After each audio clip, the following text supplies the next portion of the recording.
going? Yeah. Oh, cool. We are here at Bigsound in lovely Fortitude Valley, hanging out with Jess from Teeth and Tongue. Thank you so much for hanging out with us today. No worries. How are you feeling this morning? I'm feeling good. Yeah, I had a little bit of a late night because of our show last night. I think we didn't play till almost midnight or something. So, but yeah, it was good, and it's nice to be in Brisbane. No sweaters, which is pretty wild. Yeah. So we're just kicking off Bigsound this morning, but you're a bit of a Bigsound veteran. So do you have, I guess, any advice for bands that might be having their first time here this year? I don't know that I've ever done it the right way. So probably if you got lots of shows, don't get smashed every night. Would be my advice. Yeah, probably a good place to start. And there are a ton of great artists, like over 150. Are there anyone that you particularly want to check out while you're here? Well, it's funny because I should say the ones that aren't from Melbourne, because obviously I can see the ones from Melbourne quite often. But yeah, I haven't got anything in particular in mind. I'm just going to go to a few like parties, you know, label parties and things like that. Do the venue hop. Yeah. Nice. And you're playing 4 sets while you're here throughout the day, and you're closing Rick's big backyard. I know. Which is going to be insane. Yeah. Like looking forward to that. Yeah, that will be really fun. We're playing at 7 as well, early in the day, so I'm going to have to make sure I'll gargle lots of lemon and honey or something. And it's been a big week just for Teeth and Tongue in general. Yeah. You released your new album, Give Up On Your Health. How have you found the reception so far now it's out in the world? It's been great. Yeah, I kind of wasn't... It wasn't like I wasn't expecting a good response. I'd just forgotten that there would be a response. Like, it was sort of like... I knew the album was coming out on that Friday, but then on that day it was just all the stuff, and it was great, but I was like, what? I forgot that's...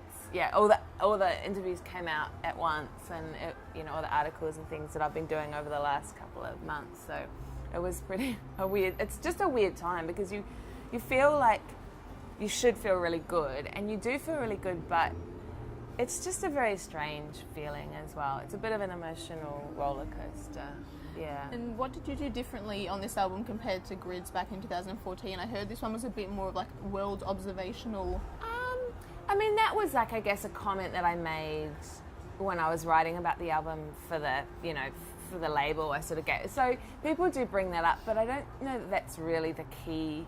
I mean, lyrically, I wasn't consciously attempting to do anything hugely different. I certainly was choosing to go with, because, you write like 30 songs or 40 songs or something, and then you choose to develop just 15 of them or whatever, and then 10 make it onto the album. So I guess I just chose the ones that were maybe a little more, had a broader scope in terms of, theme. But sonically, we arranged it a lot more with a band. My band they're really solid, really tight now with me. We've been working together for a while, and so it was much more of a collaborative effort. We arranged all the songs together like a band, rather than me sitting in a studio programming drums.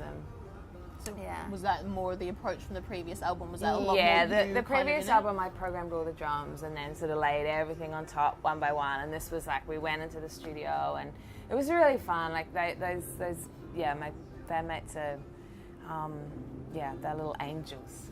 They're angels. It's a different experience. Yeah. And is that the way that you would want to approach future albums now, keeping that whole band aspect? Depends. It depends on the kind of album that you want to make. Like, so for the next album, I'm sort of looking at doing something a lot more stripped back. So in that case, it might be a different approach. Yeah. Did you feel any pressure, I guess, expectancy following Grids after it kind of the, I guess, response that album had 2 years ago? Not pressure in that I had to maintain anything, because I guess I feel like it didn't, for me artistically, it didn't reach where I wanted it to go, because they never do. The albums never do. And also, response-wise, it was a great response, but of course you always want to do better. So it wasn't the pressure of, we've got to this point, we have to stay there. It was like, we have to do something better. Yeah. And you had a release show at Polyester Records in Melbourne, which is a great little record store. How did that show go? I saw online it was absolutely packed out. Like, Yeah, really yeah, cool. it was really fun, and it was funny actually because we had, you know, you're just setting up basically on the floor. We had one monitor for the whole band, and, you know, for us the monitoring is pretty important because all the drums are, you know, everything kind of, there's not a lot of acoustic sound. It runs through all the DIs and things. But we had probably one of the best onstage sounds we've ever had with this one monitor for everyone. So it's interesting, and then, you know, you go and play these huge venues where everyone has a monitor send and it's the worst sound, you know, so it's, yeah, it was really fun. Yeah. Awesome.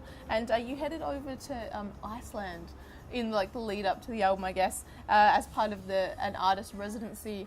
I guess what brought that about, and what just made you decide to head all the way out there? I wanted to do a residency because I'd had a few friends go and do residencies, like a novelist friend of mine, and my mum is a ceramic artist and she's done residencies, so it's always something I've wanted to do.